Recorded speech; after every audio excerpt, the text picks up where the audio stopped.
Hello, my good friends. How are you today? May God bless you all. I will not introduce anything. You guys watch the video and feel it, then let's evaluate together. The spotlight burned bright, bathing the New York runway in a golden glow. Jasmine Carter stood center stage, her heart pounding like a drum against her ribs. The crowd's applause roared around her, a tidal wave of sound that threatened to sweep her away. She was a black woman from a nowhere town, Willow Creek, Pennsylvania, and yet here she was, crowned the winner of the Caldwell Fashion Empire's National Design Contest. Her collection, dresses embroidered with delicate daisies inspired by her mother Lila's lost dreams, shimmered under the lights, each stitch a testament to years of struggle.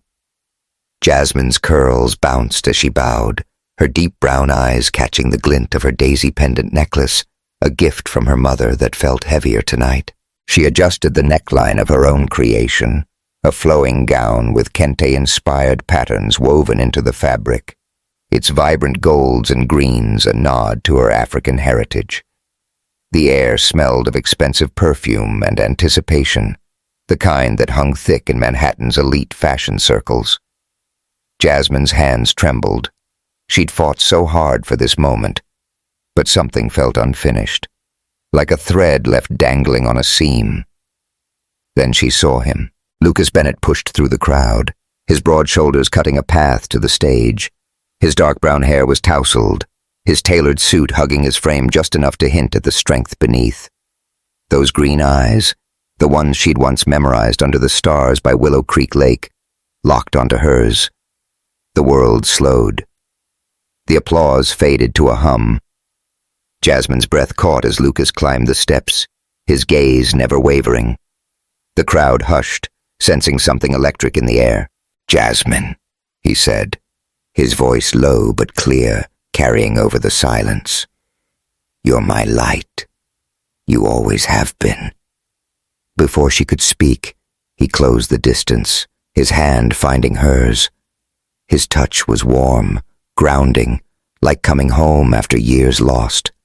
He pulled her close, and their lips met in a kiss that burned through 7 years of pain, lies, and longing.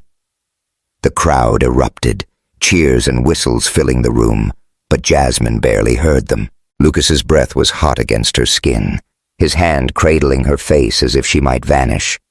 The daisy pendant pressed against her chest, a quiet reminder of the past they'd shared, and the secrets she sensed he still kept. "Lucas," she whispered, pulling back just enough to search his eyes. "I don't understand. Why now?" He smiled, a flicker of something unreadable in his expression. "I'm not letting you go again, Jazz. Not this time." The stage lights flared, and the moment broke. Jasmine blinked, reality crashing back. She was the small-town girl who'd clawed her way to this victory, and Lucas was... what? The boy she'd loved and left? Or something more? As the crowd surged forward with congratulations, Jasmine's mind spun. How had they gotten here? And what was the truth hiding in Lucas's eyes? The story didn't start on a glittering runway. It began months earlier in Willow Creek, Pennsylvania, a sleepy town where oak trees lined Main Street and the air smelled of fresh-cut grass and diner grease. Jasmine Carter, 25, stood behind the counter of Harper's Grocery, her faded sneakers squeaking on the linoleum floor. Her hair was pulled into a high bun, a few curls escaping to frame her face. She wore a worn t-shirt and jeans, her only accessory the daisy pendant that never left her neck. The store was quiet, save for the hum of a radio playing Alicia Keys' "If I Ain't Got You." Jasmine's fingers traced the pendant, her thoughts drifting to sketches hidden in her bedroom, designs she'd never have the money or courage to bring to life. Her life was a treadmill of monotony, 10-hour shifts, bills piling up, and the shadow of her father's gambling debts, $50,000 owed to men who didn't take kindly to delays. Jasmine's mother, Lila Carter, had once been a rising star in fashion, her dresses worn by jazz singers in Philly clubs. But a scandal, accusations of plagiarism, had stripped Lila of her career, leaving her to raise Jasmine alone in a cramped apartment. Jasmine was one of the few black families in Willow Creek, and she'd grown used to the curious stares, the whispers that followed her down the street. She kept her head down, her dreams locked away, but they simmered beneath the surface, as vivid as the kente patterns she sketched in her notebook. "Jazz, you're daydreaming again," came a voice, warm and teasing. Tasha Green, Jasmine's best friend, leaned against the counter, her braids swinging as she grinned. Tasha was a hairdresser with a laugh that could light up a room and a knack for dragging Jasmine out of her shell. "Just thinking," Jasmine said, stacking cans of soup. "You know, the usual. Debts, dreams, dead-end life." Tasha rolled her eyes. "Girl, you need a night out. Rusty nail tonight. No excuses. I'm not letting you mope forever." Jasmine sighed but couldn't help a smile. Tasha was relentless, and honestly, Jasmine needed the break. Her shoulders ached from carrying the weight of her family's troubles. She hadn't laughed, really laughed, in months. Not since she'd left behind the one person who'd made her feel alive, Lucas Bennett. The Rusty Nail was Willow Creek's only bar, a dive with sticky floors and neon signs flickering in the windows. Country music blared from a jukebox, and locals crowded the bar, their laughter mixing with the clink of beer bottles. Jasmine sat at a wobbly table, nursing a glass of red wine Tasha had insisted she try. Her thrift store dress clung to her curves, a simple black number she'd jazzed up with a beaded belt. She felt out of place, the wine already fuzzing her head. Tasha was on the dance floor twirling with a guy in a cowboy hat, her laughter ringing out. Jasmine stood, wobbling slightly, and headed for the restroom. The bar was a maze of bodies, and she misjudged a step, bumping into someone. Her wine glass tipped, splashing red across a crisp white shirt. She gasped, mortified. "Oh God, I'm so sorry," she stammered, fumbling in her purse for napkins. "I didn't mean... Let me clean it up, It's fine," a deep voice said, laced with amusement. "You always were a little clumsy, weren't you, Jazz?" Her head snapped up. The man before her was tall, his dark hair falling into green eyes that pierced her soul. A faint smile curved his lips, and despite the years, she'd know that face anywhere. Lucas Bennett, her first love, the boy she'd left behind. "Lucas?" she whispered, her voice barely audible over the music. Her heart thudded, a mix of shock and something warmer, deeper. "Is that really you?" He nodded, his gaze softening. "In the flesh. Didn't expect to see you here spilling wine like old times." Jasmine's cheeks burned. "What are you doing in Willow Creek? I thought you were gone for good." "Just passing through," he said, but his eyes told a different story.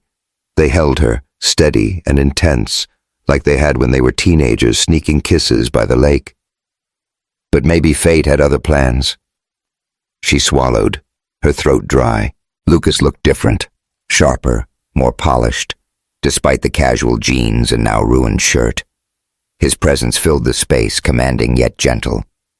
The air between them crackled, heavy with memories, stolen glances in math class, promises whispered under starry skies, the night she'd lied to him, saying she loved someone else to protect him from her family's mess. "Jazz, you okay?" Tasha's voice cut through, her friend appearing at her side. Tasha's eyes widened as she clocked Lucas. "Who's this?" "Lucas Bennett," he said, extending a hand. "Old friend of Jasmine's." Tasha raised an eyebrow, clearly sensing the history. "Uh-huh. Well, don't let me interrupt. Jazz, I'm grabbing another drink. You good?" Jasmine nodded, though she wasn't sure she was good at all. Lucas watched Tasha go, then turned back to her. "You look like you could use some air. Want to step outside?" She hesitated. Every instinct screamed to run, to protect her heart from the pain of reopening old wounds. But those eyes, God, those eyes, pulled her in. "Okay," she said softly. Outside, the night air was cool, carrying the scent of pine and distant campfire smoke. Main Street was quiet, the only sound the faint hum of crickets and the jukebox leaking through the bar's walls. Lucas leaned against the brick wall, his stained shirt clinging to his chest. Jasmine stood a few feet away, clutching her purse like a lifeline. "So," she said, forcing a casual tone, "what's your deal? You just show up after 7 years?" Lucas chuckled, rubbing the back of his neck. "Yeah, not my smoothest move. I was in town for business. Saw you in there and I couldn't walk away." "Business?" She raised an eyebrow. "What kind of business brings you back to Willow Creek?" He shrugged, his smile evasive. "Just tying up loose ends. But enough about me. What's your story, Jazz? Still dreaming of the big city?" Her chest tightened. He remembered her dreams, the ones she'd shared while they lay on a blanket by the lake, planning a future that never came. "Dreams don't pay the bills," she said, her voice sharper than intended. "I'm just trying to keep my head above water." Lucas stepped closer, his expression softening. "You were always more than that." Or, "You still got that sketchbook? The one with those dresses you swore you'd make someday?" She froze. He remembered that too? "Yeah," she admitted. "But it's just scribbles. Nothing real." "It's real if you believe in it," he said, his voice low, earnest. "You're real, Jasmine. More than you know." Her breath hitched. He was too close now. His scent, woodsy with a hint of leather, wrapping around her. She wanted to push him away, to protect herself from the pull of him, but her body betrayed her, leaning in just a fraction. "Lucas, why are you here?" she asked, her voice trembling. "Really?" He hesitated, then reached out, brushing a curl from her face. His touch sent a shiver down her spine. "Because I couldn't stay away," he said. "Not from you." Before she could respond, he closed the gap, his lips brushing hers in a tentative kiss. It was soft at first, testing, but when she didn't pull away, it deepened, a hungry edge to it. Her hands found his chest, fingers curling into the damp fabric of his shirt. For a moment, the world was just them. Two kids who'd loved too fiercely, too young, now finding each other again. She pulled back, breathless. "This is a bad idea," she said, but her voice lacked conviction. "Maybe," Lucas said, his thumb grazing her cheek. "But I'm not letting you walk away this time. Let me drive you home, Jazz. We'll figure it out." The ride to Jasmine's apartment was quiet, the hum of Lucas's old pickup truck, the only sound. Willow Creek's streets rolled by, bathed in the soft glow of streetlights. Jasmine stole glances at him, noting the way his hands gripped the wheel, the faint stubble on his jaw. He was different, harder, somehow, like life had carved new edges into him, but his eyes, when they flicked to her, were the same. Warm, steady, promising things she wasn't sure she could trust. They pulled up to her building, a squat brick complex with peeling paint. Jasmine hesitated, her hand on the door. "Thanks for the ride," she said. "And for not hating me, I guess." Lucas's laugh was soft, almost sad. "Hate you? Jazz, I could never." He leaned across the seat, his face inches from hers. "We're not done, you and me. Not by a long shot." She nodded, her throat tight, and slipped out of the truck. As she climbed the stairs to her apartment, the daisy pendant felt warm against her skin. Lucas's words echoed in her mind. "We're not done." But why had he come back? And why did her heart race at the thought of seeing him again? Inside, she found Lila asleep on the couch, a half-finished quilt draped over her lap. The apartment smelled of cornbread and coffee, the radio still playing low. Jasmine sank onto the floor, her sketchbook in hand. She flipped to a drawing of a dress, its bodice embroidered with daisies. Lucas's voice rang in her ears. "You're real." For the first time in years, she wondered if he was right. Hey y'all, if Jasmine and Lucas's story has your heart racing, hit that subscribe button and drop a comment below. Tell us which moment made you swoon. Their journey's just getting started, and trust me, the secrets and surprises are about to unravel. Stay tuned for more Daisy Dreams. Jasmine Carter woke to the smell of burnt toast and the soft hum of Aretha Franklin's Respect drifting from the kitchen radio. Her head throbbed, a reminder of the wine she downed at the Rusty Nail last night and the man who'd turned her world upside down. Lucas Bennett. His face lingered in her mind. Those green eyes, that half-smile, the way his touch had set her skin alight. She rolled over in her narrow bed, the springs creaking, and stared at the ceiling of her Willow Creek apartment. The daisy pendant around her neck felt warm, like it held a piece of him. She dragged herself up, her bare feet cold against the linoleum floor. The apartment was small, cluttered with Lila's sewing supplies and Jasmine's sketchbooks. Sunlight filtered through a cracked window, casting shadows on the faded wallpaper. She found her mother, Lila Carter, at the stove, scraping blackened bread into the sink. Lila's hands, calloused from years of needlework, moved with a quiet grace, her graying braids pulled into a bun. "Morning, baby," Lila said, her voice warm but tired. "You look like you wrestled a bear last night." Jasmine managed a laugh, rubbing her temples. "Feels like it. Tasha dragged me to the Rusty Nail. Bad idea." Lila raised an eyebrow, her brown eyes sharp. "Uh-huh. And who's this Lucas I heard you muttering about in your sleep?" Jasmine froze, her cheeks heating. "Nobody. Just an old friend." Lila didn't push, but her knowing smile said she wasn't fooled. She slid a plate of cornbread and scrambled eggs across the counter. "Eat. You're too skinny, and those debts ain't gonna pay themselves."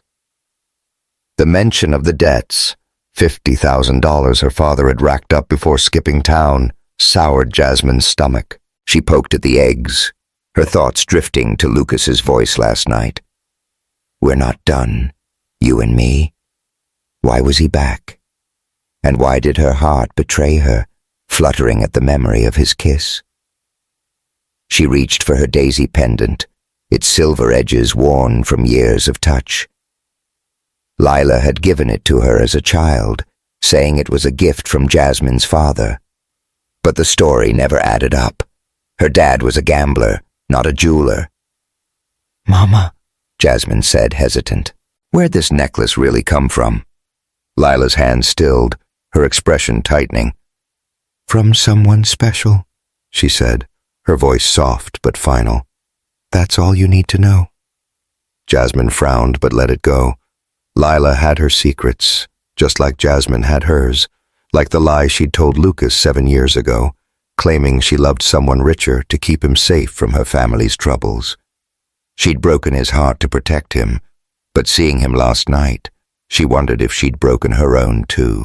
The bell above Harper's grocery jingled, pulling Jasmine from her thoughts. She stood behind the counter, restocking candy bars, the store's fluorescent lights buzzing overhead. It was mid-afternoon, and the place was dead, save for a kid buying a soda. She was halfway through a daydream about a dress design, satin with daisy embroidery, when the door swung open and Lucas Bennett walked in. Her breath caught. He looked out of place in the dingy store, his jeans and flannel shirt too clean, his posture too confident. He carried a paper bag, the kind you'd get from a diner, and his smile was pure trouble. "Hey, Jazz," he said, leaning against the counter. "Thought you might be hungry." She crossed her arms, trying to ignore the way her pulse quickened. "What's this? You stalking me now?" He laughed, a low, warm sound that sent a shiver down her spine. "Nah, just figured you'd need a break. Got some mac and cheese from Sally's diner. Best in town, right?" Jasmine's stomach growled, betraying her. Sally's soul food was her weakness, and Lucas knew it. She took the bag, peering inside at the steaming container.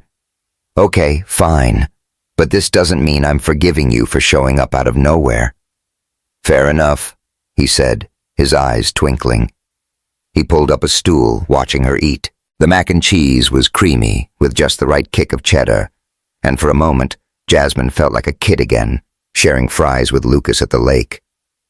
So, she said between bites, you gonna tell me what you're really doing here?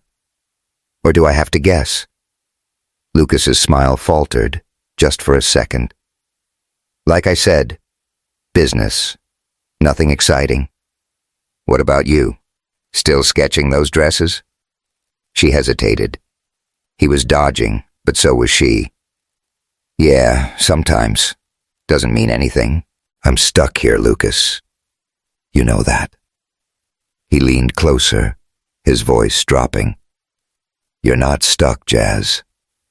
You're just waiting for the right moment. Her throat tightened. He was too good at this, at seeing her. The real her, not the girl drowning in bills and doubt. She pushed the food away, standing. You don't get to waltz back in and act like you know me. 7 years, Lucas. A lot's changed. I know, he said softly. But some things don't, like the way you light up when you talk about your designs. She turned away, her hands shaking. He was too close, too familiar. Before she could respond, the bell jingled again, and Tasha Green burst in, her braids swinging. Jazz, you will not believe this. Tasha waved her phone, her eyes wide. Caldwell Fashion Empire's holding a national design contest in New York. Winner gets a contract and $100 grand. You gotta enter. Jasmine's heart skipped. Caldwell Fashion was a titan in the industry, the kind of name that could resurrect Lila's legacy. But the idea of competing, of putting herself out there, made her stomach churn. Tasha, I'm not ready. I'm just me. Exactly, Tasha said, hands on her hips. You're Jasmine Carter, with a gift nobody in this town can touch. Come on, girl, this is your shot. Lucas stood, his presence steadying. She's right, Jazz. You were born for this. Let me help you. Jasmine's eyes narrowed. Help me? With what? You said you're just passing through. He hesitated, then reached into his pocket, pulling out a wad of cash. I've got some savings, enough to cover your family's debts. Let me take that weight off you so you can focus on the contest. The air went still. Jasmine stared at the money, her mind racing. $50,000. Freedom from the creditors who called at midnight, from the fear that kept her awake. But why would Lucas, who claimed to be a drifter, have that kind of cash? And why was he offering it? No, she said, her voice firm. I don't need your charity, Lucas. You think you can buy back what we had? His jaw tightened, but his eyes were soft. It's not about buying anything. It's about you, Jazz. You deserve a chance. Tasha whistled low. Okay, this is getting intense. Jazz, I'm gonna let y'all sort this out. Call me later. She slipped out, leaving Jasmine and Lucas alone. Jasmine crossed her arms, her voice low. What's your angle, Lucas? Nobody just hands over that kind of money. What aren't you telling me? He stepped closer, his scent, leather and cedar, wrapping around her. No angle, he said. I see you struggling, and it kills me. Let me help, please. Her resolve wavered. His voice, his closeness, stirred memories of stolen kisses, of promises they'd made as kids. But trust was a fragile thing, and hers had been broken too many times. I need to think about it, she said finally. But don't expect me to just say yes. He nodded, a flicker of relief in his eyes. That's all I ask. I'm not going anywhere, Jazz. That night, Jasmine couldn't sleep. She sat on her bedroom floor, her sketchbook open to a design she'd been tweaking for years. A gown with a daisy-embroidered bodice, its skirt flowing like petals. The radio played low. Stevie Wonder's Isn't She Lovely, filling the silence. She thought of Lucas's offer, of the contest, of the life she'd dreamed of before debt and doubt had buried her. Tasha's words echoed. This is your shot. But so did her own fears. What if I'm not enough? And Lucas, why was he so invested? She remembered the way he'd looked at her last night, like she was the only thing that mattered. It scared her, how much she wanted to believe him. On impulse, she grabbed her jacket and slipped out, heading for Willow Creek Lake. The water was still under the moonlight, the air sharp with pine. She sat on the grassy bank, the same spot where she and Lucas had spent countless nights as teenagers, dreaming of the world beyond their small town. The pendant glinted against her chest, a quiet anchor. Footsteps crunched behind her. She turned, her heart leaping as Lucas appeared, his flannel shirt unbuttoned at the collar. Figured I'd find you here, he said, sitting beside her. Couldn't sleep either. She shook her head, her voice soft. Too much on my mind. You? Same. He looked out at the lake, his profile sharp in the moonlight. Jazz, I need to tell you something. Her stomach twisted. What? He turned to her, his eyes searching hers. When you left me 7 years ago, you said you loved someone else. I didn't believe you then, and I don't believe you now. You were protecting me, weren't you? From whatever mess your dad got you into. Her breath caught. She'd never expected him to see through her lie. Lucas, Don't, he said, his voice gentle but firm. Just tell me the truth. Why'd you push me away? Tears stung her eyes. She looked down, her fingers tracing the pendant. My dad owed money to bad people. They threatened us. Me, Mama, anyone close to us. I couldn't let you get hurt. So I lied. I told you I wanted someone richer, someone who could take me away. But it was always you, Lucas. His hand found hers, his touch warm and steady. You broke my heart, Jazz, but I never stopped loving you. The words hit her like a wave. She leaned into him, her forehead resting against his. I'm sorry, she whispered. I thought I was doing the right thing. You were, he said, his voice rough. But now we do this together. He tilted her chin up, and their lips met, soft at first, then hungry, desperate. The kiss was a promise, a reclaiming of what they'd lost. His hands slid to her waist, pulling her closer, and she melted into him, the world fading to just the two of them. The cool grass pressed against her back as they sank down, their breaths mingling in the quiet night. His fingers traced her skin, gentle but electric, and for the first time in years, Jasmine felt whole. Lucas, she murmured, her hands in his hair. What are we doing? Loving each other, he said, his voice a low rumble. Like we always should have. The moment stretched, their bodies close, their hearts closer. It wasn't just passion, it was healing, a stitching together of old wounds. When they finally pulled apart, breathless, Jasmine rested her head on his chest, listening to his heartbeat. I'll think about the contest, she said, and your offer. But I need to know you're in this for real. I'm all in, Jazz, he said, kissing her forehead. Always have been. The next morning, Jasmine sat at the kitchen table, Lila's cornbread muffins cooling on a rack. She'd decided to enter the Caldwell fashion contest, spurred by Lucas's faith and Tasha's insistence. But doubts gnawed at her. Could she really compete in New York? And what was Lucas hiding? He dodged questions about his life, his business in Willow Creek, The cash he'd offered, $50,000, was no small sum for a drifter. Her phone buzzed with a text from Tasha. "Check this out." A link to a fashion blog popped up, featuring an interview with Serena Brooks, who claimed to be the daughter of Henry and Clara Caldwell. Serena's photo showed a woman with sharp cheekbones and a colder smile, her blonde hair sleek. "I'll be overseeing the contest," Serena said in the article. "We expect only the best." Jasmine's stomach sank. Something about Serena's eyes felt predatory, like a hawk circling prey.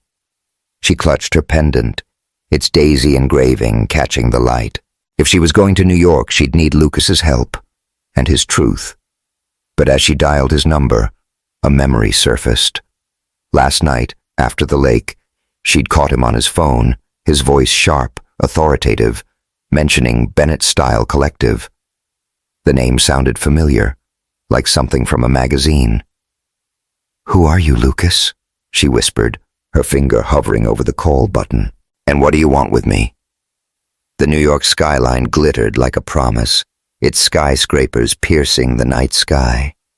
Jasmine Carter stood on the sidewalk outside the Caldwell Fashion Empire's Manhattan showroom, her breath visible in the crisp air. The city was a sensory overload.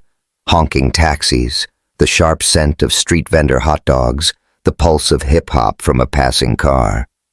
She adjusted her thrift store coat, its hem fraying, and clutched her portfolio of sketches. Her daisy pendant hung heavy against her chest, a reminder of her mother Lila's dreams, and her own.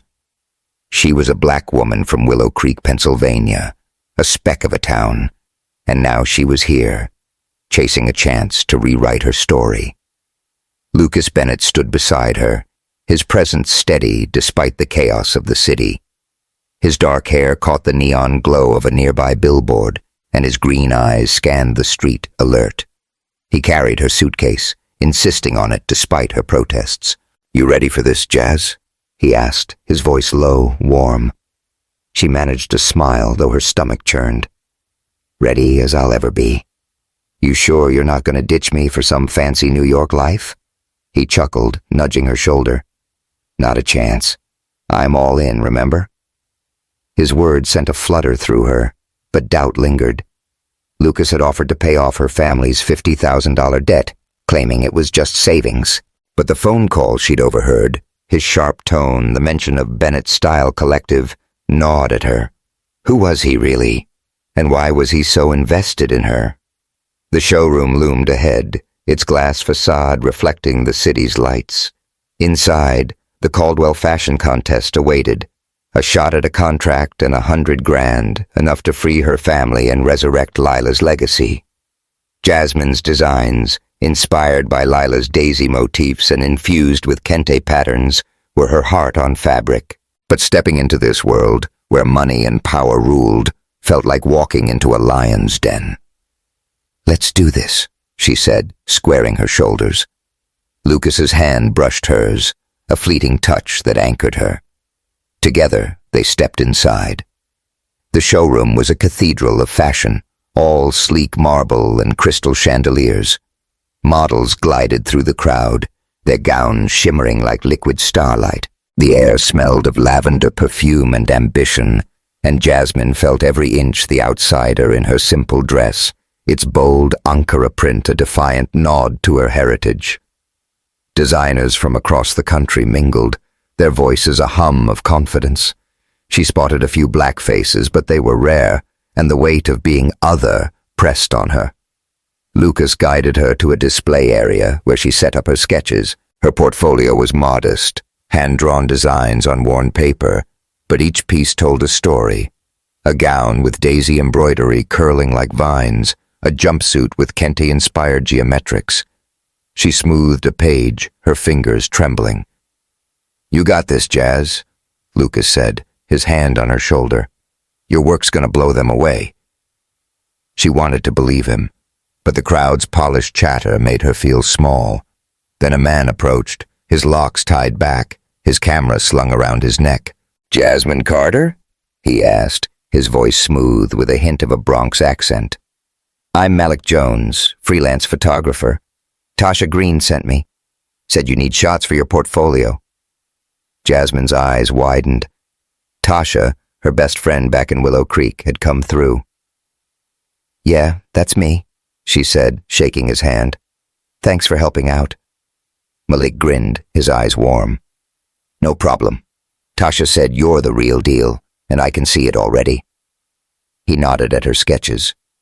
These are fire, but word of advice. This industry's tough on folks like us. You gotta fight twice as hard to be seen. His words hit home. As a black woman, Jasmine knew the game was rigged, but hearing it from Malik, who'd carved a place in this world, steeled her resolve. I'm ready to fight, she said, her voice steady. Malik set up his camera, directing her to pose with her sketches. Lucas watched, his expression unreadable, but Jasmine caught a flicker of pride in his eyes. As Malik snapped photos, she felt a spark of confidence. Maybe she did belong here. Then a shadow fell over her display. A woman approached, her blonde hair pulled into a severe bun, her smile sharp as a blade. Jasmine Carter, she said, her voice dripping with condescension. I'm Serena Brooks, representing Caldwell Fashion. So, you're the small-town prodigy? Jasmine's stomach twisted. Serena's photo from the fashion blog had unnerved her, and in person, the woman was even more intimidating. Her designer suit screamed wealth, and her blue eyes lingered on Jasmine's daisy pendant, a flicker of unease crossing her face. I'm just here to honor my mother's work, Jasmine said, holding her ground. These designs are hers, and I'm proving it. Serena's smile didn't reach her eyes. Charming. But this is a cutthroat world, Ms. Carter. Make sure your story holds up. She turned away, her heels clicking on the marble, leaving Jasmine chilled. Lucas stepped closer, his jaw tight. What was that about? I don't know, Jasmine said, her voice low. But she's trouble. The first day of the contest was a blur of presentations and networking. Jasmine's designs earned murmurs of approval from the judges, a panel of fashion icons whose names she'd only read in magazines. But Serena's presence loomed, her gaze following Jasmine like a hawk. By evening, Jasmine was exhausted, her nerves frayed. She and Lucas retreated to their hotel, a modest place near Times Square, its lobby smelling of coffee and cleaning spray. In her room, Jasmine kicked off her shoes, sinking onto the bed. The city's neon lights bled through the curtains, casting a glow on her sketches spread across the desk. Lucas sat beside her, his flannel shirt unbuttoned at the collar, revealing a sliver of tanned skin. You were amazing today, he said, his voice soft. Those judges couldn't take their eyes off your work. She managed to smile, but her mind was elsewhere. Thanks, Lucas. But Serena, she's got it out for me. And I keep thinking about Mama. Her designs were stolen, and now I'm here, in the same world that broke her. Lucas's hand found hers, his thumb tracing circles on her palm. You're not her, Jazz. You're stronger, and I'm here, every step. His touch sent a shiver through her, but so did her doubts. She pulled her hand away, standing. Why are you here, Lucas? Really? You show up with cash, talking about my dreams, but you're hiding something. I heard you on the phone. Bennett Style Collective. What's that? His face tightened, and for a moment, she thought he'd dodge again. Then he stood, his eyes locking onto hers. You want the truth? Fine. I'm not just some drifter. I'm the CEO of Bennett Style Collective, a fashion company in Philly. I came back to Willow Creek for you, Jazz, to see if you still felt us. The words hit like a punch. Jasmine's mouth went dry. CEO? She whispered. You lied to me, Lucas. You let me think you were broke, just scraping by. Why? He stepped closer, his voice urgent. Because I needed to know you'd love me for me, not for what I have. When you left me 7 years ago, I thought it was because I wasn't enough. I built this life, this company, but none of it matters without you. Her heart raced, torn between betrayal and the raw honesty in his eyes. You tested me, she said, her voice shaking. Like I'm some game? Do you know how hard it's been, Lucas? Scraping by, carrying my family's mess, while you're out there playing king?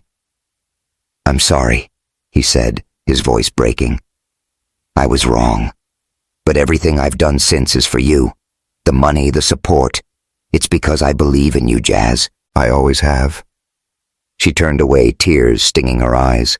The room felt too small, his presence too big. I need space, she said. Just leave. He hesitated, then nodded. I'll be here when you're ready. The door clicked shut behind him, leaving her alone with the hum of the city. Jasmine didn't sleep. She paced the room, her mind a storm. Lucas was a CEO, a man with power and secrets, yet he'd looked at her like she was his whole world. She hated him for lying, but she couldn't deny the pull between them, the way his touch lit her up. At dawn, she grabbed her portfolio and headed to the showroom early, needing to clear her head. The building was quiet, the staff still setting up. Jasmine wandered to a back room where old files were stacked in boxes. On impulse, she flipped through one labeled 1980s Designers. Her breath caught when she found a photo of Lila, young and radiant, standing beside Clara Caldwell, the matriarch of Caldwell fashion.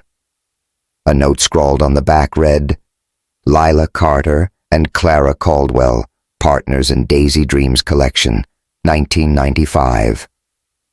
Partners? Jasmine's heart pounded. Lila had never mentioned working with the Caldwells, only the scandal that ruined her. She dug deeper, finding sketches of dresses identical to Lila's, daisies curling across silk, credited to an unknown designer. The pieces clicked together.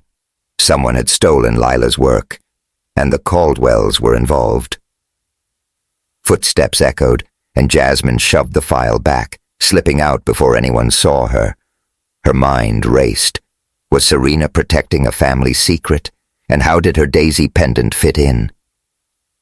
Back at the hotel, Jasmine found Lucas waiting in the lobby, his eyes shadowed from lack of sleep. Jazz, he said, standing. Can we talk? She crossed her arms, her anger softening but not gone. You hurt me, Lucas. But I found something today.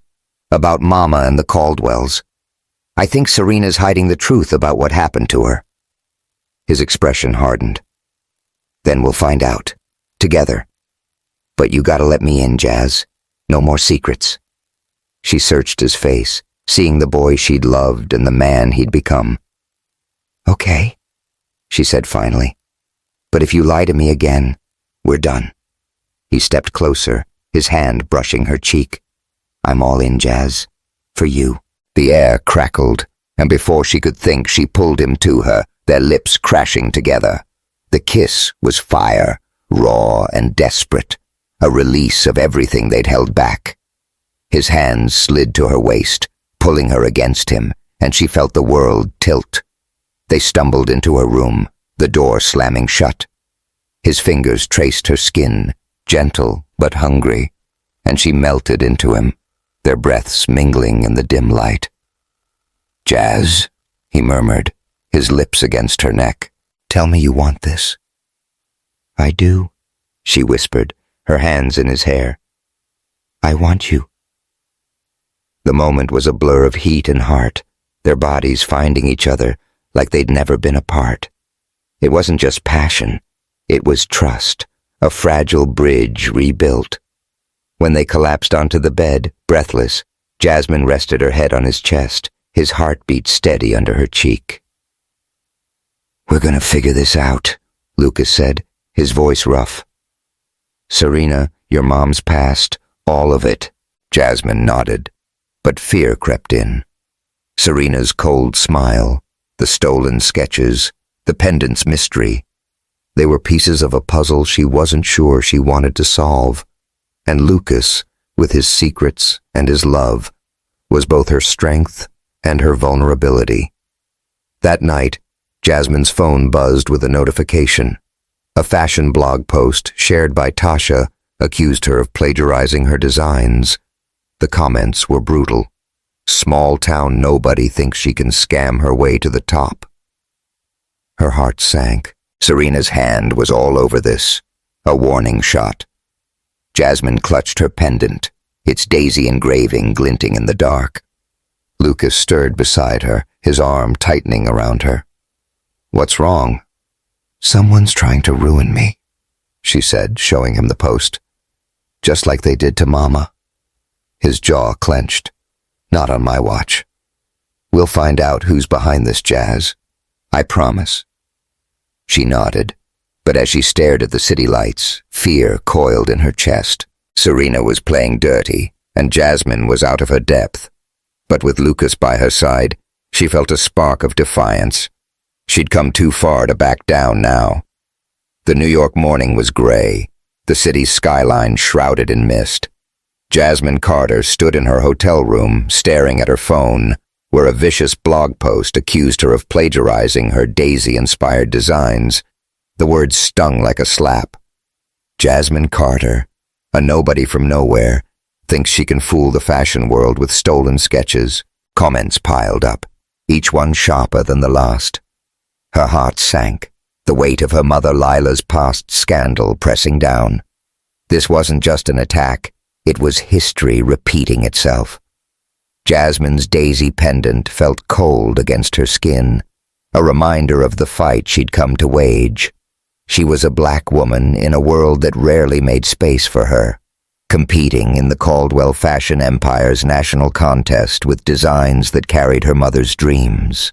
But Serena Brooks, the supposed Caldwell heiress, was circling like a shark, and Jasmine knew these lies bore her mark. Lucas Bennett stirred on the bed behind her, his dark hair tousled, his bare chest rising with slow breaths. Last night's intimacy, their desperate, healing connection, lingered in the air, but so did her doubts. He was the CEO of Bennett's Style Collective, a truth he'd hidden to test her love. She'd forgiven him, but trust was a fragile thread, and the blog post was a fresh wound. "Jazz, what's wrong?" Lucas asked, his voice rough with sleep. He sat up, the sheet slipping to his waist. She showed him the phone, her hands trembling. "Someone's trying to ruin me, Lucas, just like they did to Mama. I can't let this happen again." His jaw clenched as he scrolled through the post. "This is bull. Serena's behind it. I'd bet my company on it. We'll find proof, Jazz. I'm not letting her touch you." His certainty anchored her, but fear gnawed at her gut. "How?" "She's untouchable. The Caldwell's golden girl. I'm just me." Lucas stood, crossing to her in 2 strides. He cupped her face, his green eyes fierce. "You're Jasmine Carter, the strongest, most talented woman I know. We're in this together, okay?"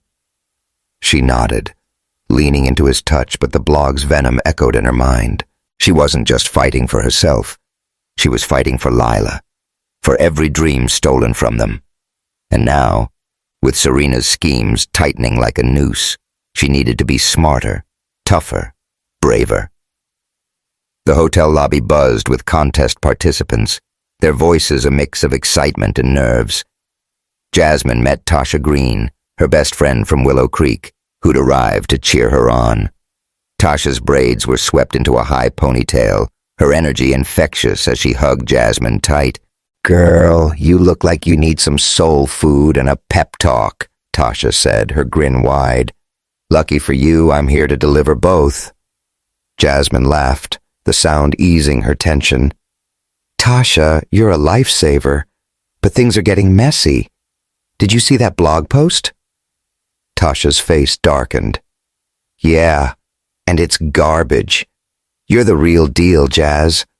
Whoever's spreading this nonsense is just scared of you.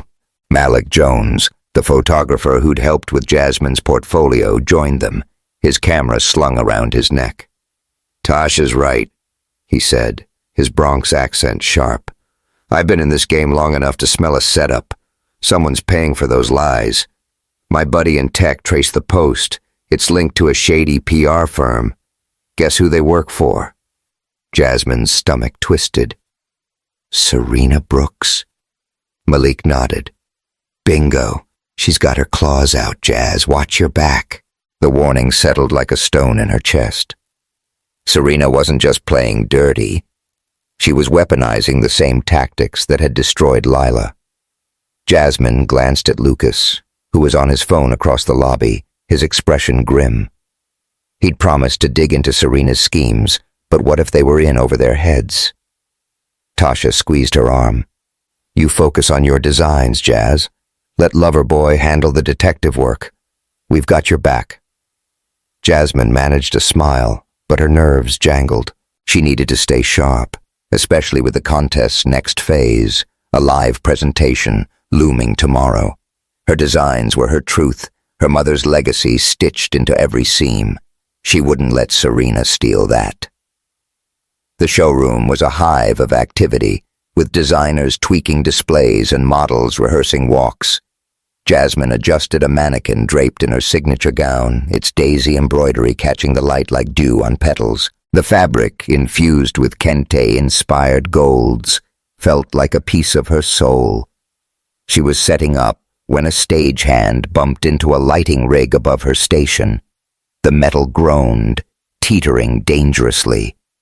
"Jazz, move!" Lucas shouted, lunging from the sidelines. He grabbed her, pulling her back just as the rig crashed to the floor, sparks flying.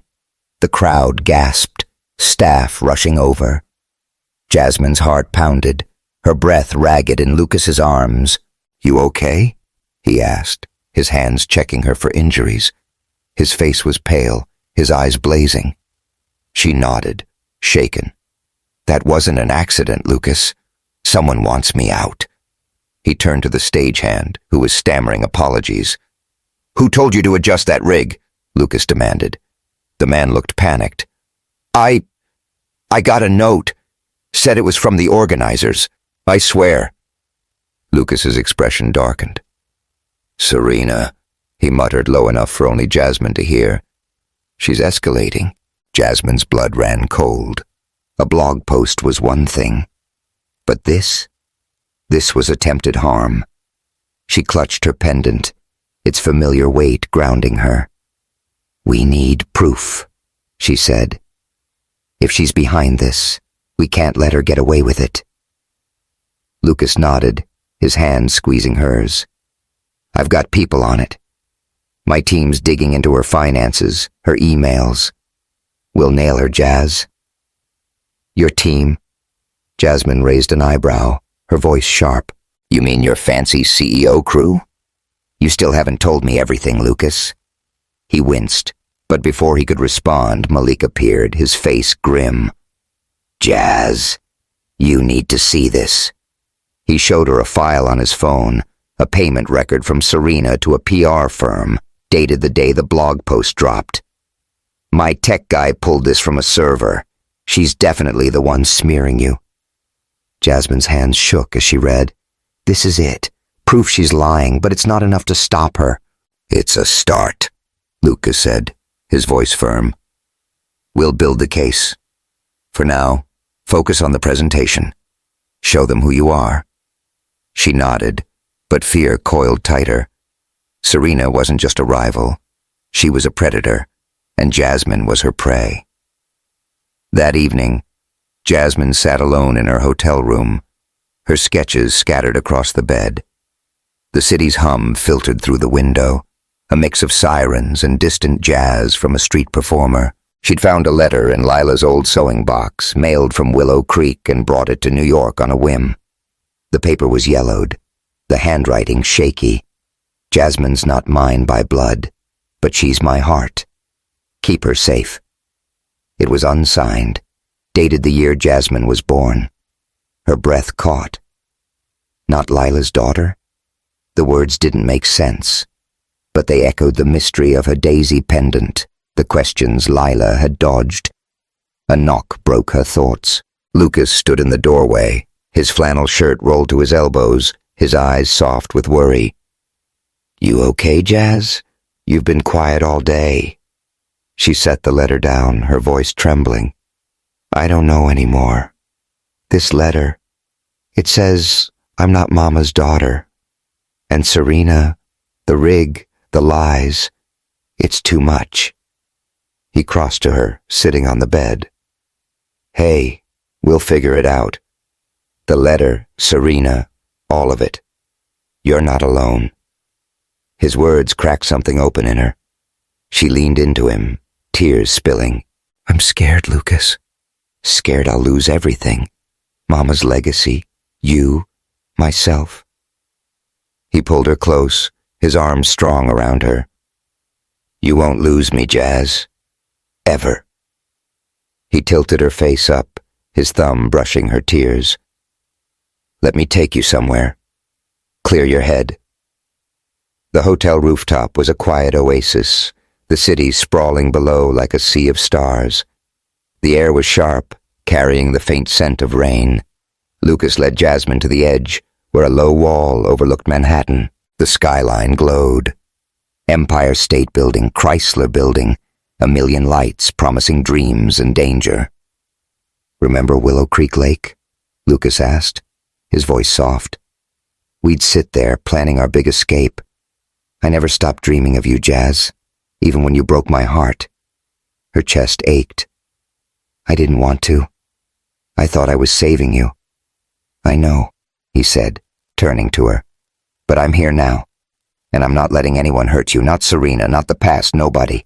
His eyes held hers, fierce and tender, and she felt the pull of him, undeniable. She stepped closer, her hands finding his chest. "Why do you believe in me so much?" she whispered. "Because I see you," he said, his voice rough. "The girl who loved me when I was nothing. The woman who's fighting for her mom, for herself. You're everything, Jazz." Their lips met, a slow burn that ignited into something fiercer. The kiss was a vow, a defiance of the chaos closing in. His hand slid to her waist, pulling her against him, and she melted, the city fading to a hum. They stumbled to a shadowed corner, hidden by a trellis of ivy, their breaths ragged. His fingers traced her skin, sparking heat, and she arched into him, her hands tugging at his shirt. "Lucas," she murmured, her voice thick. "I need you." "I'm yours," he whispered, his lips grazing her neck. "Always." The moment was a blaze of connection, their bodies speaking what words couldn't. It was more than desire. It was trust, a reclaiming of each other amidst the storm. When they finally pulled apart, breathless, Jasmine rested her forehead against his, the city's pulse matching her own. "We're gonna stop her," Lucas said, his voice low. "Serena's going down." Jasmine nodded, a fire kindling in her chest. "For Mama. For us." Back in her room, Jasmine prepared for the next day's presentation, her resolve hardened. Tasha and Malik joined her, their support a lifeline. Tasha braided Jasmine's hair, weaving in gold beads that caught the light. "You're a queen, Jazz," Tasha said, her hands steady. "Go show them." Malik shared more evidence, a leaked email from Serena to a stagehand, hinting at disrupting Jasmine's station. "It's not airtight," he warned, "but it's close. Lucas's team is digging deeper." Jasmine glanced at Lucas, who was on his phone, coordinating with his team. The CEO life he'd hidden was becoming clearer. Private investigators, tech experts, resources she couldn't imagine. It awed her, but it also scared her. How well did she know this Lucas? As they worked late, jazz from a nearby club drifted through the window, Ella Fitzgerald's Summertime wrapping the room in warmth. Jasmine sketched, her pencil flying, each daisy a tribute to Lila. But the letter's words haunted her. Not mine by blood. And Serena's cold smile loomed, a promise of worse to come. Lucas caught her eye, his expression fierce. Tomorrow, you shine, Jazz, and we'll bury Serena with the truth. She nodded, gripping her pendant. The presentation was her chance to honor Lila, to prove her designs were real. But Serena's schemes were closing in, and Jasmine felt the ground shifting beneath her. She was a small-town girl in a ruthless world, but with Lucas, Tasha, and Malik by her side, she'd fight. For her mother, for her dreams, for the love she was just beginning to trust again. The Manhattan showroom pulsed with anticipation, its marble floors gleaming under the chandeliers. Jasmine Carter stood backstage, her heart hammering as the final runway show of the Caldwell Fashion Empire contest loomed. Her designs, dresses embroidered with daisies, their Kente-inspired patterns a vibrant nod to her African heritage, were ready, draped on mannequins that glowed under the stage lights. She smoothed her own gown, a deep indigo creation with daisy motifs curling across the bodice, and clutched her daisy pendant. The silver felt warm, a tether to her mother Lila's legacy and the secrets unraveling around her. The air was thick with the scent of hairspray and ambition, models gliding past in a flurry of silk and sequins. Jasmine's nerves jangled, the weight of Serena Brooks' Sabotage pressing down. The blog post accusing her of plagiarism had spread like wildfire, and the near-fatal lighting rig incident screamed Serena's name. But the letter Jasmine had found in Lila's sewing box, "Jasmine's not mine by blood, but she's my heart," was a deeper wound. Was she not Lila's daughter? And what did her pendant, a mystery Lila had never explained, have to do with it? Lucas Bennett stood nearby, his green eyes scanning the crowd, his tailored jacket hiding the tension in his shoulders. As the CEO of Bennett Style Collective, he'd mobilized a team to dig into Serena's schemes, but his secrets had shaken Jasmine's trust. Their rooftop kiss last night, a blaze of love and defiance, had stitched them closer, but doubts lingered. Could she rely on him when the stakes were this high? "Jazz," Lucas said, his voice low, pulling her from her thoughts. "You're gonna kill it out there. Focus on your designs. I've got Serena in my sights." She nodded, managing a small smile. "Thanks, Lucas. But if she pulls something today, I'm not backing down." His hand brushed hers, a spark of warmth. "That's my girl." Tasha Green, Jasmine's best friend from Willow Creek, bustled over, her braids adorned with gold beads that caught the light. "Girl, you look like a queen," Tasha said, adjusting Jasmine's gown. "Go show these folks what Willow Creek's made of." Malik Jones, the photographer who'd become an ally, joined them, his camera ready. "Got some news," he said, his Bronx accent sharp. "My tech guy found another email from Serena. She paid a stagehand to mess with your station again. Something about the projector. Lucas's team is on it." Jasmine's stomach twisted. "She's not stopping, is she?" "Nope," Malik said. "But we're one step ahead. Stay sharp, Jazz." The warning fueled her resolve. Serena wasn't just threatening her dreams. She was attacking Lila's legacy, the heart of every daisy stitch. Jasmine wouldn't let her win. The runway show began, a symphony of light and sound. Models strutted to a pulsing R&B beat, Alicia Keys' Girl on Fire filling the room. Jasmine's collection was next, and she stood at the edge of the stage, her breath shallow. The judges, a panel of fashion titans, sat in the front row, their pens poised. Serena Brooks watched from a VIP box, her blonde hair a stark contrast to her cold smile. Jasmine's pendant glinted, a quiet defiance. Her models took the runway, their dresses flowing like petals in a breeze. The crowd murmured, captivated by the daisy embroidery, the bold kente patterns. Jasmine stepped forward to present, her voice steady despite the butterflies in her stomach. "These designs are my mother's," she said, holding up Lila's old sketchbook, its pages worn but vibrant. "Lila Carter created them years ago before they were stolen. Today, I'm here to set the record straight." The judges leaned forward, intrigued. Cameras flashed, the press scribbling notes. Jasmine felt a surge of pride, but then the projector flickered. The screen behind her lit up with grainy images, screenshots claiming her designs were copied from an obscure designer. Gasps rippled through the crowd. Jasmine froze, her worst fears unfolding. Not again. Before panic could take hold, Lucas strode onto the stage, his presence commanding. "Stop the show," he shouted, his voice cutting through the chaos. "This is a setup and we have proof." The judges exchanged glances, confused. Serena's smile faltered, her hands gripping the railing of her box. Jasmine's heart raced as Lucas signaled to Malik, who connected a laptop to the projector. A new video played, hacked emails from Serena to a tech expert, detailing plans to forge the plagiarism evidence. Another clip showed a payment to the stagehand, who'd loosened the lighting rig. The room erupted in whispers. Jasmine stared at Lucas, her mind reeling. "How did you get this?"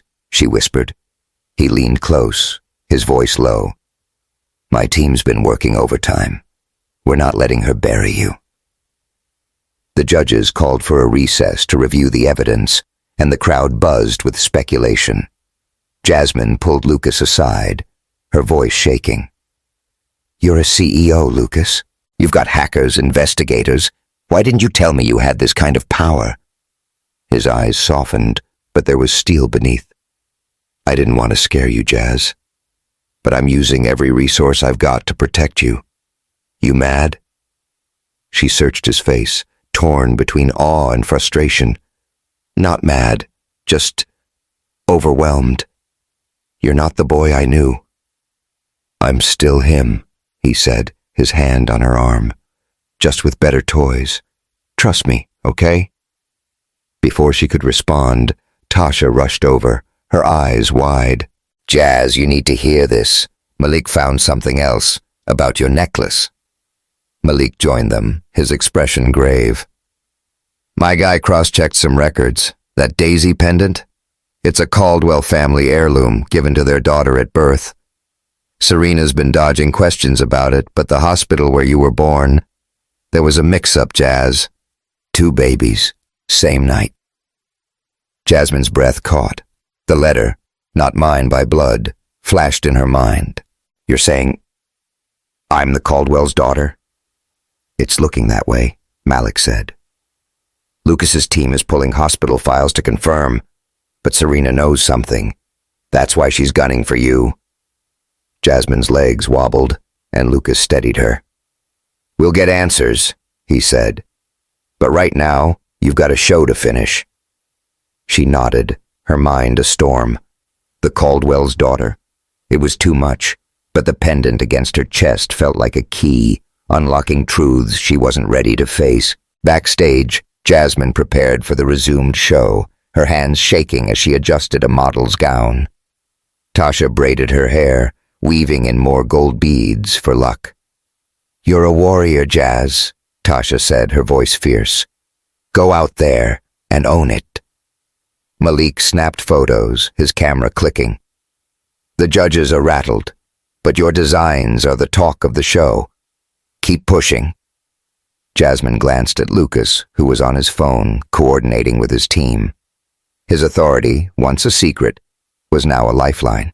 But the revelation about her pendant and her possible parentage threatened to unravel her. She thought of Lila, the woman who'd raised her, loved her, taught her to sew. Blood or not, Lila was her mother. Yet the Caldwells, Henry and Clara, were out there, watching her designs, unaware of the truth. The show resumed, and Jasmine's collection dazzled. The crowd applauded, but Serena's absence from her box was conspicuous. Jasmine whispered to Lucas, "Where is she?" "Running scared," he said. his eyes narrowing. My team's closing in. After the show, Jasmine slipped into a quiet corner to catch her breath. Her phone buzzed with a text from Tasha. Check this out. A photo showed Lila and Clara Caldwell, young and laughing, with a note. Daisy Dreams, Our Baby, 1995. Jasmine's heart stopped. Daisy Dreams was the name of Lila's stolen collection, and now it seemed a clue to her own story. She found Lucas in the hallway, his face grim. Jazz, I need to tell you something. My investigators confirmed it. The hospital records show a clerical error.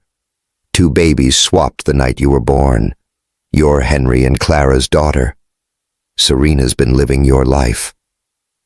Jasmine's knees buckled and Lucas caught her. This can't be real, she whispered. Lila's my mom. She's all I've got. She is your mom, Lucas said, his voice fierce. Blood doesn't change that, but the Caldwells deserve to know, and Serena needs to face the truth. Tears stung her eyes. Why didn't you tell me sooner? I only got the proof today, he said, his hands framing her face. I didn't want to hurt you, Jazz. But I'm here. Whatever comes next. She leaned into him, the world spinning. The pendant, the letter, the Caldwells, it was too much. But Lucas's arms were steady, his love a lifeline. What do we do now? She asked. We confront Serena, he said. Tonight, before the final judging. She's cornered and she knows it. The showroom was emptying, the judges deliberating in a private room. Jasmine and Lucas found Serena in a back office, her face pale, her hands clutching a phone. She stood as they entered, her voice icy. What do you want? Haven't you done enough? Lucas stepped forward, his presence commanding. We know the truth, Serena. Jasmine's the Caldwell's daughter. You've been living a lie, and you've been trying to destroy her to keep it. Serena's eyes widened, but she laughed, a brittle sound. You have no proof. I'm a Caldwell. You're nothing but a small-town girl with delusions. Jasmine's anger flared. She held up her pendant, its daisy engraving glinting. This says otherwise. It's your family's heirloom, isn't it? You saw it and panicked. That's why you've been coming for me. Serena's composure cracked, her voice rising. You can't prove anything. My parents will never believe you. Lucas pulled out a folder, his voice calm but deadly. Hospital records, DNA markers, witness statements. It's over, Serena. You paid to smear Lila Carter years ago, and now you're doing it to Jasmine. But we've got the emails, the bank transfers. You're done. Serena lunged for the folder, but Lucas held it out of reach. Security's on their way, he said. You can talk to them. She backed away, her eyes wild. You'll ruin everything. I built this life. You stole it, Jasmine said, her voice steady despite her shaking hands. You took my mother's dreams, and you tried to take mine, but I'm still standing. Serena's face twisted, but before she could respond, security entered, their radios crackling. Ms. Brooks, you need to come with us, one said. As they led her away, Jasmine sagged against Lucas, her strength spent. Is it true? She whispered. Am I really their daughter? He held her close, his lips brushing her forehead. It's true. But you're still you, Jazz. Lila's daughter, my girl. The woman who's gonna change the world. She nodded, tears falling. The runway show wasn't over, and the judge's decision loomed. But the truth about her pendant, her birth, had shifted everything. She thought of Lila, waiting back in Willow Creek, unaware of the storm breaking. Blood or not, Lila was her heart. Yet the Caldwells, Henry and Clara, were out there, and Jasmine's future was a question mark. Backstage, Jasmine prepared for the final judging, her models ready, her gown shimmering. Tasha and Malik flanked her, their support unwavering.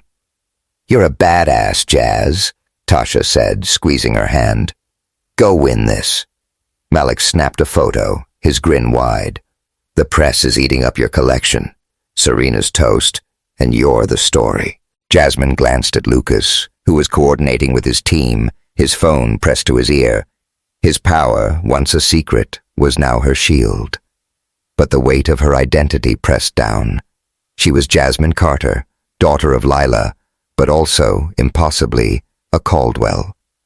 The pendant was proof, a key to a life she'd never imagined. As the music swelled, Beyoncé's Love on Top, Jasmine stepped toward the stage, her heart full. Serena was cornered, but the fight wasn't over. The judges would decide her fate, and the Caldwells would learn the truth. She gripped her pendant, whispering, "For you, Mama."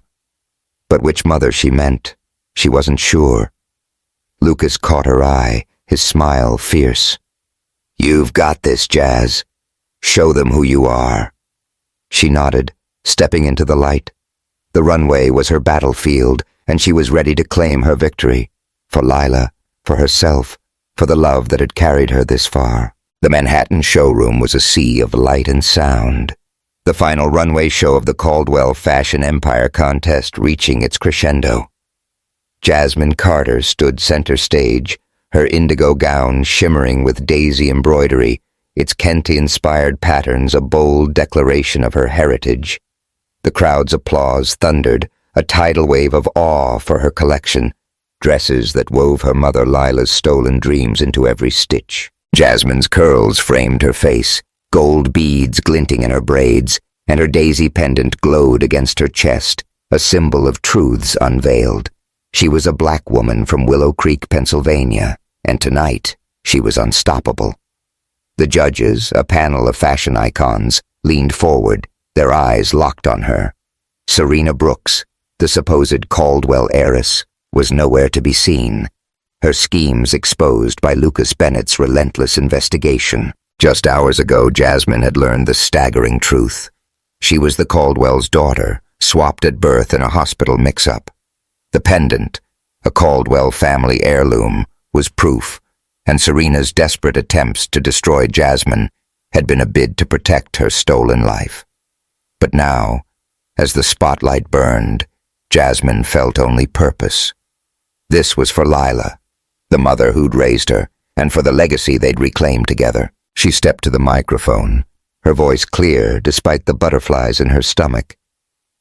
"These designs belong to my mother, Lila Carter," she said, holding up Lila's weathered sketchbook. "Years ago, her work was stolen, her name dragged through the mud. Tonight, I'm here to set the record straight.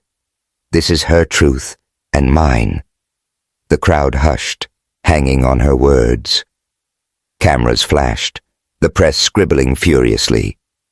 Jasmine's gaze found Lucas in the front row, his green eyes fierce with pride. He'd stood by her, his team unearthing Serena's emails and payments, proving her lies.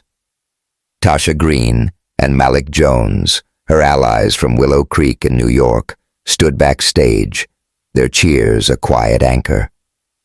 But the weight of her new identity, Jasmine Caldwell, daughter of Henry and Clara, pressed against her heart. She hadn't faced them yet, and the thought made her tremble. The music swelled, Beyoncé's Freedom pulsing through the speakers, and Jasmine's models took the runway one last time.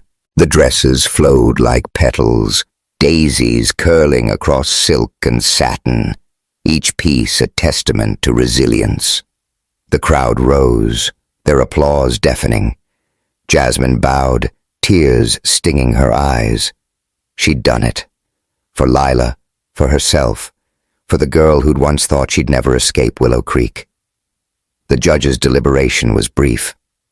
As the crowd settled, the head judge, a silver-haired woman with a commanding presence, stepped forward. "After reviewing the evidence presented," she said, "we've concluded that Jasmine Carter's designs are original, rooted in her mother's legacy. The accusations against her were fabricated. Ms. Carter, you are the winner of this year's Caldwell Fashion Empire contest. The room erupted, cheers and whistles filling the air. Tasha rushed on stage, enveloping Jasmine in a hug. "You did it, Jazz," she shouted, her braids swinging. Malik snapped photos, his grin wide. "You're a legend, girl." Jasmine's legs wobbled, the weight of the victory sinking in. She searched for Lucas, finding him pushing through the crowd, his smile brighter than the stage lights. He reached her, pulling her into his arms. "I told you, Jazz," he whispered, his lips grazing her ear. "You're unstoppable." She clung to him, her voice breaking. "I couldn't have done it without you." Before they could say more, a hush fell over the crowd. Henry and Clara Caldwell, the patriarch and matriarch of Caldwell fashion, stepped onto the stage. Henry, tall and silver-haired, carried a quiet dignity, while Clara, elegant in a crimson gown, had eyes that shimmered with tears. They stopped before Jasmine, their gazes fixed on her daisy pendant.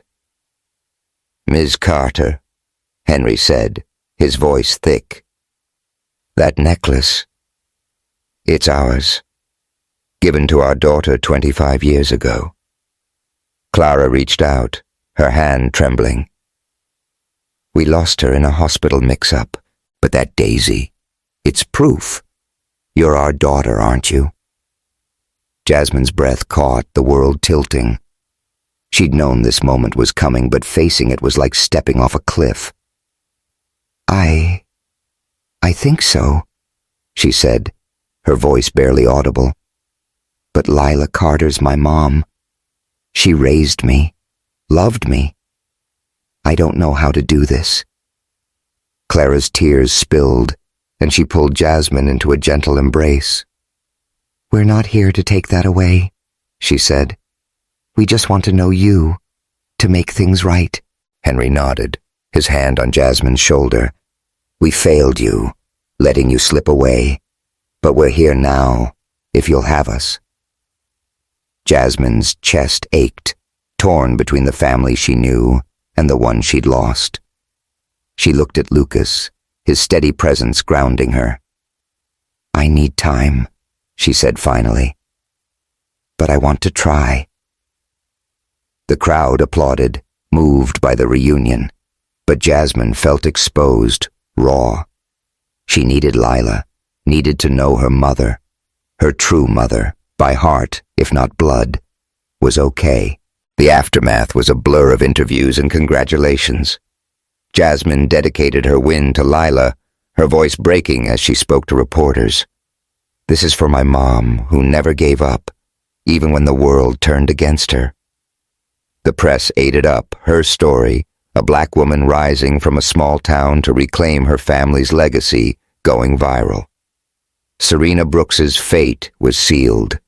Lucas's team had delivered airtight evidence, emails, bank records, a confession from the hacker she'd hired. Security had escorted her from the showroom, and whispers of fraud and attempted assault charges followed. Jasmine refused to dwell on her, telling a reporter, "Justice is served. I'm focused on the future." That night, Lucas took Jasmine to a quiet diner near the hotel, its neon sign buzzing in the window. They sat in a vinyl booth, sharing a plate of sweet potato fries, the jukebox playing Marvin Gaye's "Let's Get It On." The normalcy was a balm after the chaos. "You were incredible today," Lucas said, his hand covering hers. "I've never been prouder." She smiled, her fingers tracing his. "You're not so bad yourself, Mr. CEO. Thanks for having my back." His expression softened. "Always, Jazz. But there's one more thing we need to talk about." Her heart skipped. "What?" He leaned closer, his voice low. "Us. I lost you once, and I'm not doing it again. Marry me, Jasmine. Let's build a life together. No secrets, no lies." The words stole her breath. She saw the boy she'd loved by Willow Creek Lake, the man who'd fought for her in New York. "Yes," she whispered, tears falling. "Yes, Lucas." They kissed across the table, sweet potato fries forgotten, the diner fading to a hum. It was a promise, a future stitched from their past. Weeks later, Jasmine stood in a grand New York ballroom, her white wedding gown sparkling with daisy embroidery. The room was alive with music, John Legend's All of Me, and laughter, a mix of Willow Creek friends and fashion elites. Lila sat in the front row, radiant in a gown Jasmine had designed, her career revived as Caldwell Fashion's creative director. Tasha and Malik danced nearby, their joy infectious. The daisy pendant hung against Jasmine's chest, a symbol of love, truth, and triumph. Lucas, dashing in a tuxedo, took her hand, his eyes never leaving hers. "You're beautiful, Jazz," he whispered, leading her to the dance floor. She leaned into him, her heart full. "You changed my life, Lucas. I thought I'd lost you forever." He tilted her chin up, his voice soft. "You're my home, Jazz. Always will be." Their kiss sealed the moment, the crowd cheering. But as the ceremony began, a commotion erupted. Serena Brooks burst through the doors, her face twisted with desperation. "You can't do this," she shouted, waving legal papers. "She's not the Caldwell heir. I am." Gasps rippled through the room. Henry and Clara stood, their expressions shocked. Jasmine's heart raced, but Lucas stepped forward, his voice calm. "It's over, Serena. We have the proof." He signaled to his team, who presented a sealed report, an independent DNA test, untouchable by Serena's lawyers. The results were clear. Jasmine shared DNA with Henry and Clara. Serena did not. The room fell silent, the truth undeniable. Clara approached Jasmine, tears streaming. "You're our daughter," she said, her voice breaking. "We've been searching for you all these years." Henry embraced her, his warmth certain. "We love you, Jasmine. We always will." Serena lunged, her voice a scream. "I built this life. You can't take it." But police, alerted by Lucas's team, stepped in, cuffing her. Charges of fraud, cybercrime, and attempted assault awaited, her stolen life dismantled. Jasmine turned to Lucas, her voice choked. "You knew. You made this happen." He nodded, his eyes soft. "I wanted you to have the truth, Jazz, and the life you deserve." She kissed him, the crowd erupting again. The ceremony continued, Jasmine and Lucas exchanging vows under a canopy of daisies.